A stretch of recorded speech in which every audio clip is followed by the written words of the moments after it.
So when you walk into a room and you can feel the energy, so I eventually just turned all my emotions off completely. You think you're protecting yourself, but then you stop caring. Like, you stop caring about everything. One of the biggest pieces I had to learn was the difference between caring from my heart and carrying. Stay with us. This is the conversation you didn't know you needed, right here on the BetterYou Show.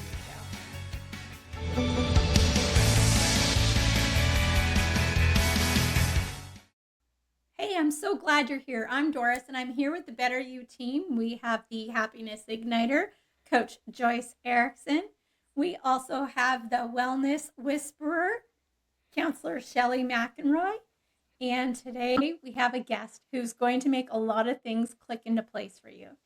Heather Zimmerman holds a bachelor's degree in psychology and a master's in applied behavior analysis.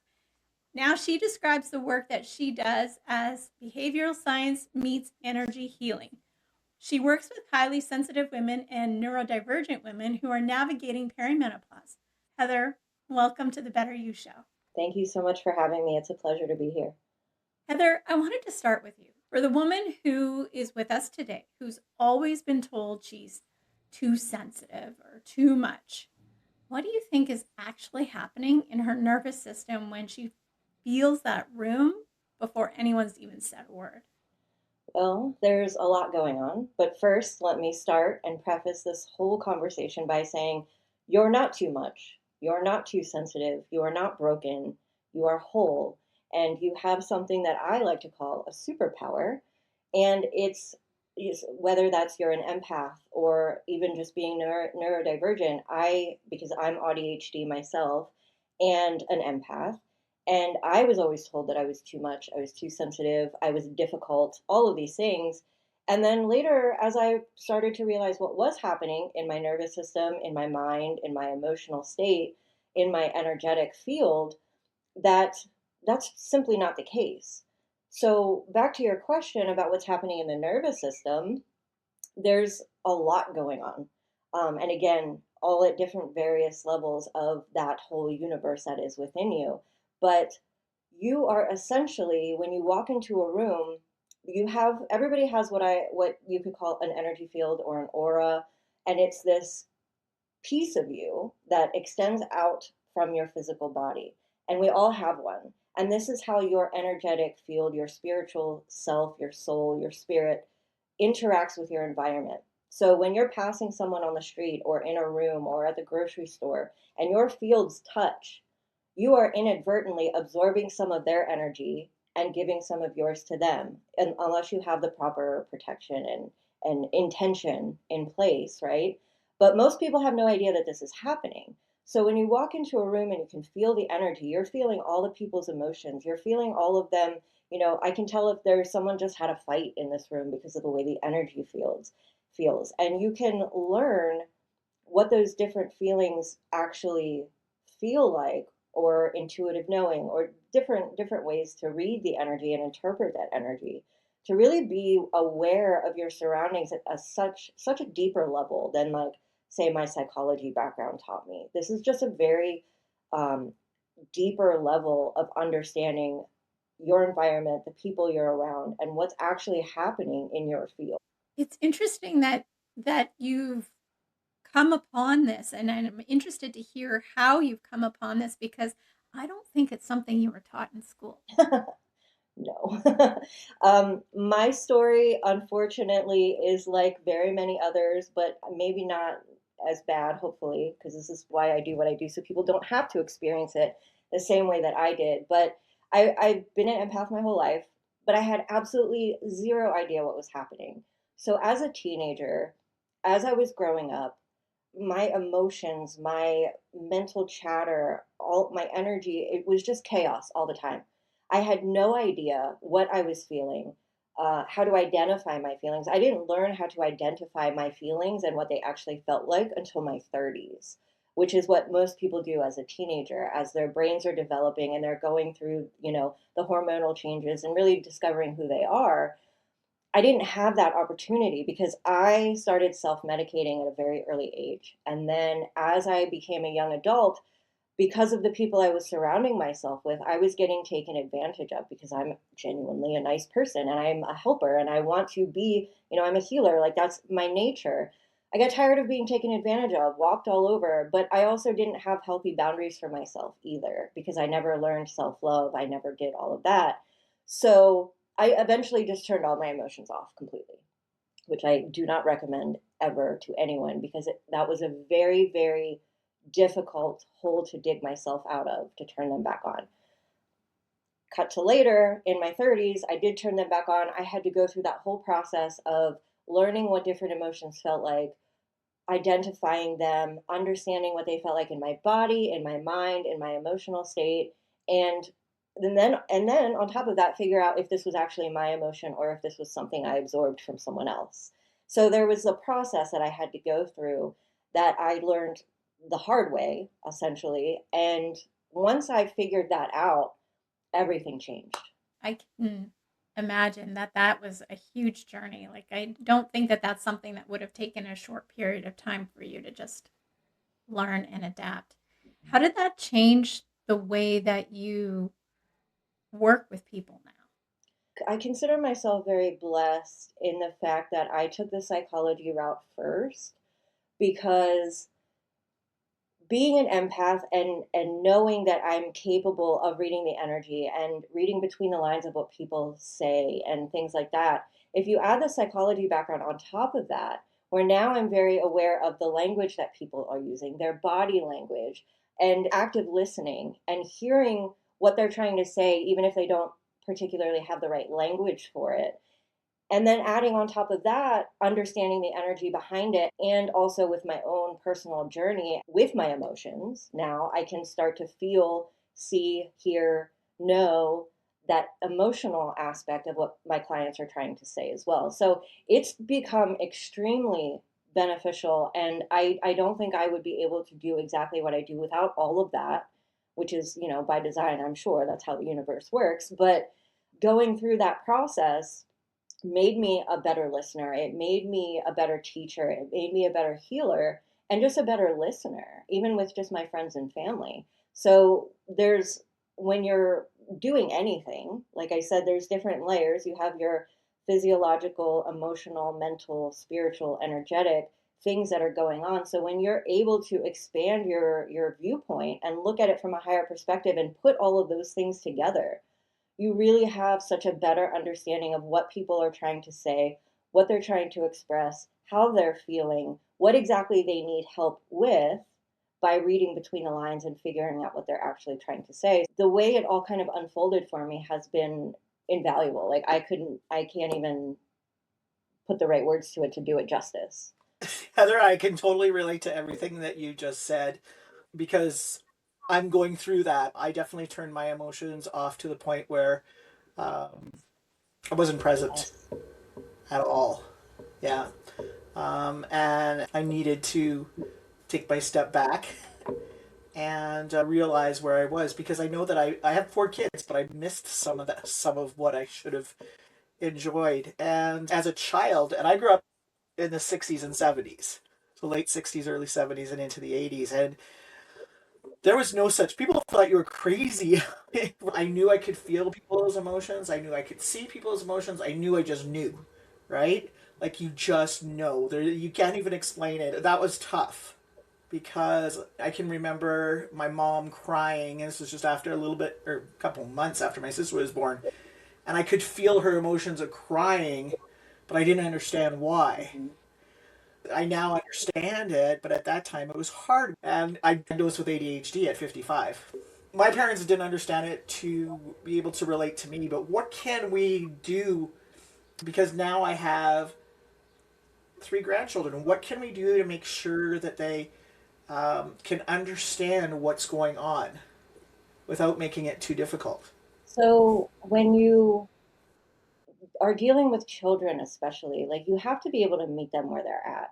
So, especially if they're your children, you should kind of understand where they are as far as their language and things like that. But there's different ways you could be, like, for instance, you brought up being able to see the colors. Like, okay, let's get some crayons and paper. Show me what you're feeling or what you're seeing. What do you feel? Active listening really plays a part where you're like rewording the question and staying open with curiosity and allowing them to fully feel safe, feel seen, feel heard, to express however they can with the language that they have and where they're at, and really just giving them that full autonomy to express themselves in whatever way fits for them, because it's going to be different for every child. And just letting them know that they're not too much, that what is happening is okay, that it is normal, because more and more people are starting to realize that they are empathic in some way.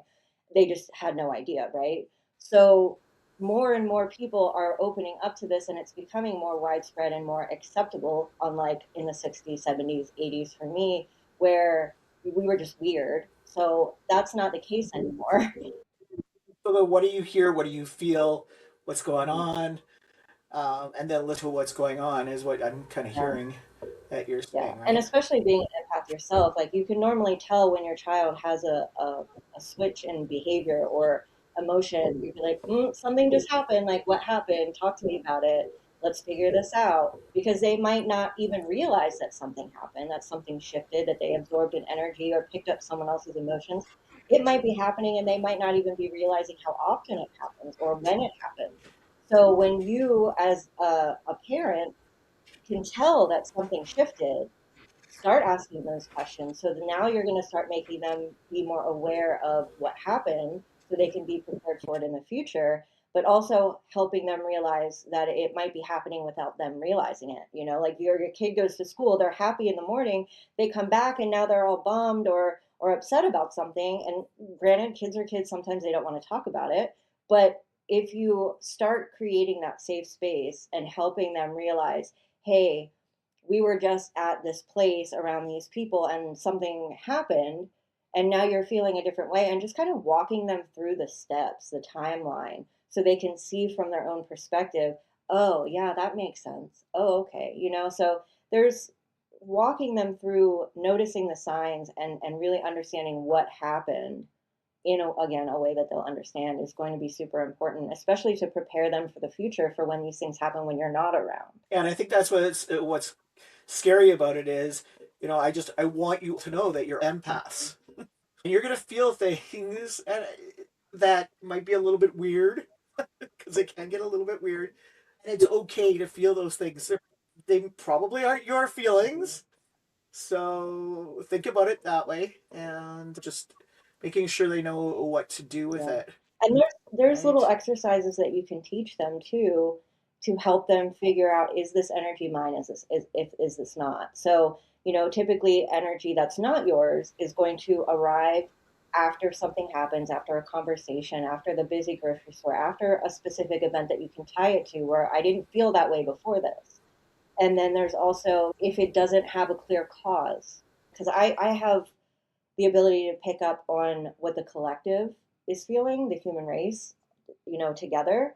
And so, like Right? one day I'll just be watching TV and all of a sudden, and I'll be fine, happy, living my life. And then the next day I'm like, man, I just get this overwhelming sadness or this frustration. And I'm like, I wasn't doing anything. I'm watching a beautiful nature documentary. Why am I feeling this way?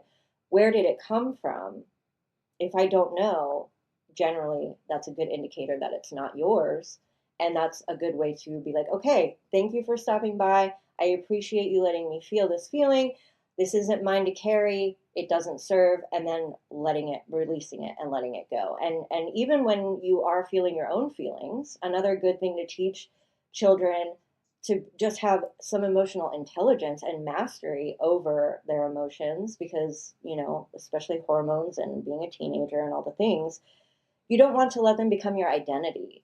So it's like, figure out why you're feeling this way, what's the root cause, what was the trigger that brought this on for you. Let's figure that out together so we can work through it and start that healing process, essentially, and then let it go and not let it become your identity. Because we're human, we're allowed to feel anger, we're allowed to feel frustration, but we don't want to hurt anyone else in the process. So we have to really figure out how to become a master of those, feel them, accept them, love them, and then send them off. So, like as an example, my grandson he's 3, but he'll be crying, and I'm like, "Are you sad?" And he'll be like, "Yeah, I'm sad." And it's just checking on why he might be sad.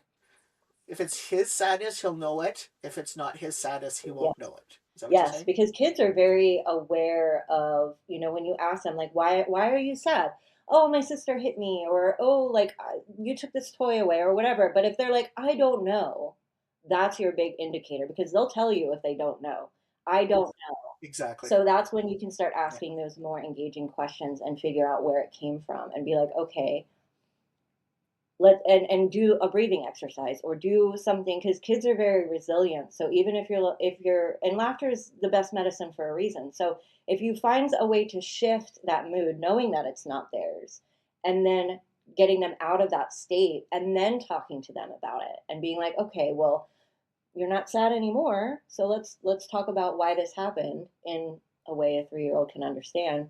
Um, and see, now don't you feel better, like things like that. You said for people just to let it go. I find that a little easier to say than do. Yes. Do you have a way of being able to let it go?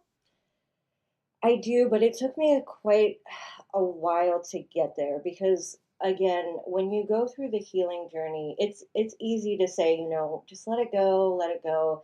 That's especially as an empath, that's very difficult. So there was a process to allow myself to get there, and that was through healing. So when you look at the triggers and like, okay, well, why? And this is for your own emotions because we do want to become a master of our own emotions because you're letting all of them go essentially, but the ones that are yours are the hardest, I find. So what are the triggers? Why did that emotion come up from you? Where did that come from? What is it trying to teach me rather than why is this happening to me? Why am I feeling this way? Well, what is it trying to teach you? Everything is a learning experience. Every lesson, every hardship, every challenge is a learning opportunity. So, what is this emotion trying to teach me? What is it trying to show me? And then figuring that out and having the perspective shift. For instance, like my life has been full of trauma, sexual abuse, bullying, all the things, and on top of the empath stuff that we've already talked about. And so there was a point where I was like, why does this keep happening to me? But I really needed to start asking, why, what is this trying to show me? Why does this keep coming up over and over again? Because clearly I'm not getting the lesson behind it or it would stop. What is this trying to teach me? And through looking at my emotions and the things that I've been through, my experiences from a different perspective and a different lens, and having that gratitude for them, because even though I've been through some awful experiences, it put me in a position to be able to do ancestral healing and break generational curses in my family.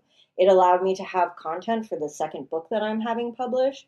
It allowed me to be able to help other people who have been on this journey in a way that a normal therapist can't because trauma, addiction, loss, and grief are, in my opinion, things that you can't fully understand unless you've been through it.